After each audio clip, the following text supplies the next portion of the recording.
Ini adalah negara paling kaya di dunia, bukan Amerika, bukan Cina, dan bukan juga Jepang. Luxembourg adalah salah satu negara terkecil di Eropa, berada pada peringkat ke-167 dibandingkan dengan negara-negara lainnya. Lokasinya berada di sebelah barat laut daratan Eropa dan tak memiliki wilayah maritim sama sekali. Ibu kota negara ini berada di Luxembourg. Luas wilayahnya sekitar 2.586 km persegi, dan jika dibandingkan dengan Indonesia, hanya setengah dari luas Pulau Madura. Berbatasan dengan Belgia dan Jerman di sebelah utara, Prancis di sebelah selatan, Belgia di sebelah barat, dan Jerman di sebelah timur. Luxembourg adalah negara monarki konstitusional dengan sistem pemerintahan parlementer. Sejak 1815, Luxembourg merupakan satu-satunya negara di dunia yang masih dipimpin oleh adipati atau haryapati sebagai kepala negara. Luxembourg memiliki 3 bahasa resmi, yaitu Luxembourg, Prancis, dan Jerman. Lalu ada juga sekitar 10% penduduknya adalah keturunan Portugis, dan mereka biasa menggunakan bahasa Portugis. Luxembourg menjadi salah satu pencetus pembentukan Uni Eropa bersama 5 negara lainnya, yaitu Italia, Prancis, Jerman, Belgia, dan Belanda. Luxembourg juga menjadi salah satu pendiri organisasi NATO bersama 8 negara lainnya, yaitu Amerika Serikat, Kanada, Belgia, Italia, Prancis, Portugal, Denmark, dan Islandia pada 4 April 1989 melalui Persetujuan Atlantik Utara di Belgia. Kecil tapi kuat, Luxembourg hanya memiliki 500.000 orang, tetapi dijuluki sebagai salah satu negara dengan ekonomi paling maju di dunia. Pendapatan per kapita Luxembourg jauh mengungguli Indonesia sebagai negara berpenghasilan menengah ke bawah.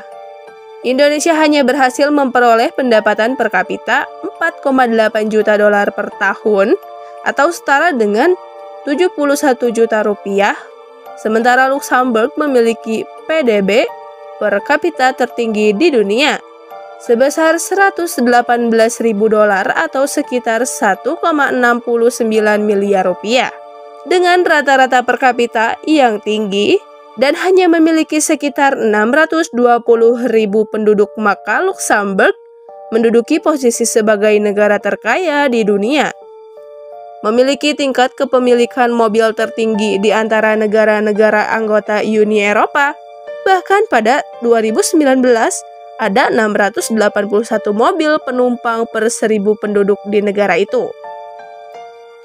Sumber ekonomi mereka pada awalnya bertumpu pada industri besi dan baja yang berkontribusinya mencapai 80% dari total nilai ekspor pada 1960-an. Namun pada akhir abad 20, kekuatan utama ekonomi negara itu berasal dari keterlibatannya dalam perbankan internasional dan jasa keuangan, serta dalam kegiatan non-komersial seperti menjadi tuan rumah kegiatan politik intra-Eropa. Pada abad ke-21, teknologi informasi dan perdagangan elektronik juga menjadi komponen penting ekonomi Luxembourg. Wilayah yang kecil bukan menjadi hambatan beberapa perusahaan memilih Luxembourg sebagai markas besar mereka.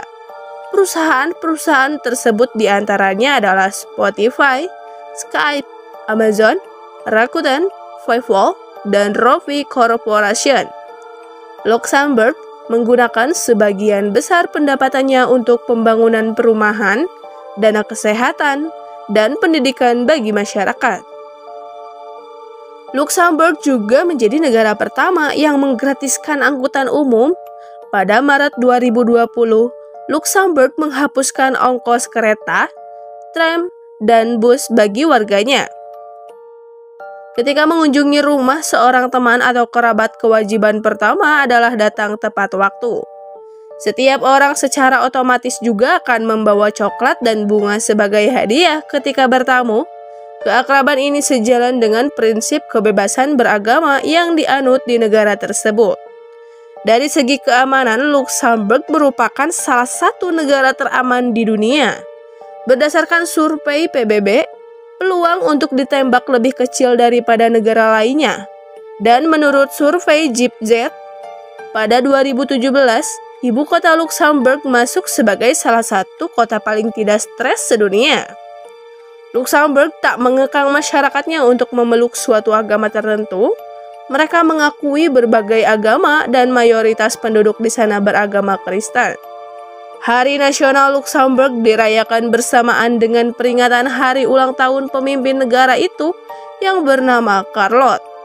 Setiap tanggal 23 Juni, namun ulang tahunnya yang sebenarnya adalah 23 Januari, tetapi tanggalnya diubah dan perayaannya dialihkan ke musim panas untuk kondisi cuaca yang lebih baik. Dari segi pendidikan, negara ini memiliki pendidikan tinggi, bertaraf internasional dengan kehidupan masyarakat yang aman dan nyaman, sehingga sangatlah cocok untuk para mahasiswa yang mau berkuliah di luar negeri. Meskipun dikenal sebagai negara industri, kehidupan di Luksemburg justru penuh dengan alam pedesaan. Ada beberapa destinasi yang sayang untuk dilewatkan jika kalian pergi ke negara ini. Di antaranya adalah di Kirch. Letaknya dikelilingi pegunungan dan pemandangan luar biasa di setiap belokannya. Kalian bisa berbelanja, nongkrong di kafe, dan ada juga kawasan kota tua dengan pemandangan gereja dan rumah kuno. Ada juga 3 museum yang bagus untuk dikunjungi, yaitu Museum Kendaraan, Museum Bir, dan Museum Militer. Ada juga wilayah Beaufort untuk menjelajahi berbagai tingkat dan melihat interior kastil. Setelah itu nikmati bersepeda sore atau hiking dengan beberapa jalur yang indah. Tak lupa ibu kota negara ini juga merupakan situs warisan dunia UNESCO dan sebagai pusat keuangan utama di sebagian besar Eropa. Kita dapat menghabiskan waktu sebanyak mungkin di kota tua dan melihat Istana Grand Ducal, Katedral Notre Dame, Place d'Armes, Jembatan Adolphe, dan pertahanan bawah tanah yang dikenal sebagai Casemates. Bukan hanya keindahan sejarah, kota ini juga merupakan tempat yang benar-benar modern dan kosmopolitan. Hasil gabungan arsitektur masa lalu dengan kemajuan modern. Ada banyak makanan khas yang bisa kalian cicipi di negara ini. Di antaranya ada Wesenziwi yang terbuat dari daging kelinci liar yang diasinkan, dimasak dengan anggur dan bawang dan saus dicampur darah kelinci. Lalu ada juga cemilan yang terbuat dari kentang dengan cita rasa yang gurih.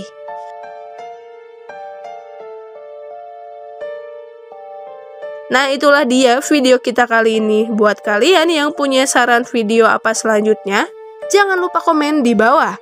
Terima kasih dan sampai jumpa di video selanjutnya.